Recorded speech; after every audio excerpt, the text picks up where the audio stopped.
So I've been thinking about how hard it can be to I guess explain to people why I like a movie sometimes. And I guess that it feels good to be able to explain to someone like what you liked about a movie or what elements of it really stuck out to you. But it just doesn't always happen for me, even with some of the ones that I like the most. And I think sometimes it can be a little bit difficult when there's a film that's shot purposefully to be particularly slow. Like I just watched Solaris, and that was a pretty slow film, but it was just kind of, you could tell it was meant to be that way. And one that always kind of comes to mind in that genre of things for me is Blade Runner 2049. And that, it got me thinking about it today because I was just listening to some music and looking at my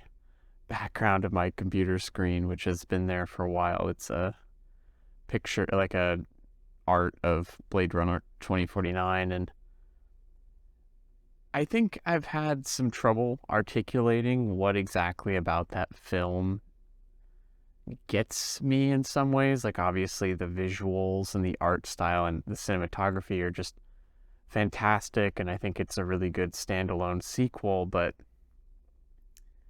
I think it does a really good job with its characters. And I sort of just looking at this background screen, I guess just had this realization out of nowhere that I think there's sort of a message in there about potential and how you have this main character who goes through so much of the film thinking that like he is the hero of the story. And I think, at least for me, and I would assume the majority of people watching also think that he is the hero of the story throughout and that he is going to be our person who sort of saves the day in a way. And I guess in some sense he does, but you get to a certain point in the story where you realize that he is not the guy to save the day at the as everything comes together. And I think one thing they did really well with the cinematography is sort of accent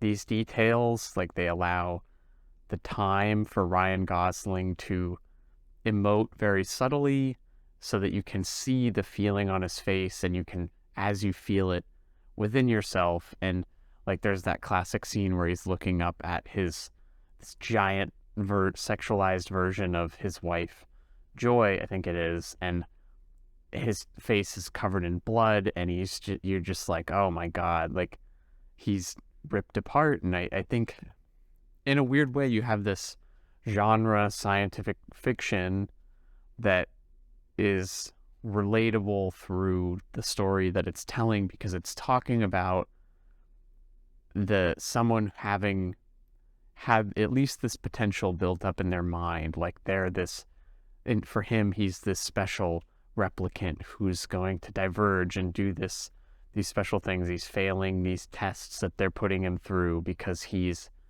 breaking off and he's something different. And then he has it all come crashing down.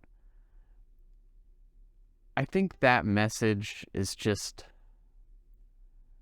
it's so much more powerful than a lot of the blockbusters out there. Like, and I haven't even watched the movie recently. It was just the thought that came to my head that I would guess in a way I was like, oh, I finally have, I think, some part of the answer of how I would articulate what connects with me about this film. And it's like a eureka moment, I guess. But I've tried writing about it before. I've written pieces on it, and it just, I think it comes out how I want, but it's never really felt like I was getting to the core point. And I don't know why exactly that is, that I have that dilemma where maybe I'm watching more from an emotional standpoint than I am from a analytical standpoint, and that's kind of what's causing me to not be able to relay the details of what exactly touched me. But I think at the end of the day, if I'm not watching with some sort of an emotional standpoint on a movie, is it really going to connect with me? And I think movies that connect with me are the ones that I find maybe they're not like the most beautifully shot or well put together, or there's maybe a plot hole here and there. The ending doesn't come together quite how you want, but it's the ones that connect with me, those are the ones that I think stick in my head, and the ones that I find the most valuable and I'm more likely to, I guess, rate higher to an extent. But the yeah, so I just think that idea of he had this hero's journey sort of cut off, and then afterwards he goes off and I guess he kind of decides to be the hero anyways. And I think the piece that I wrote that I was glad I got another detail in there about this is he is kind of, to me in that scenario, feels like he is the absurd hero of the story, that he's like pushing back against this prophecy that he no longer has a part to play in, and he goes forward to save the day, even though to some degree saving Deckard is, I suppose, maybe not the most relevant thing at that point, or maybe it is, but it's just, I don't know, the fact that he continues on to past the point of his potential that seems to be kind of drowning him,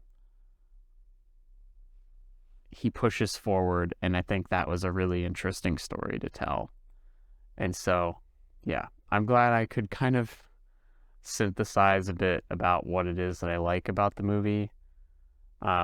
If y'all have that dilemma as well, let me know. I'm not sure if everybody experiences that, but it's funny because it happens to me with some of the stuff that I like the most.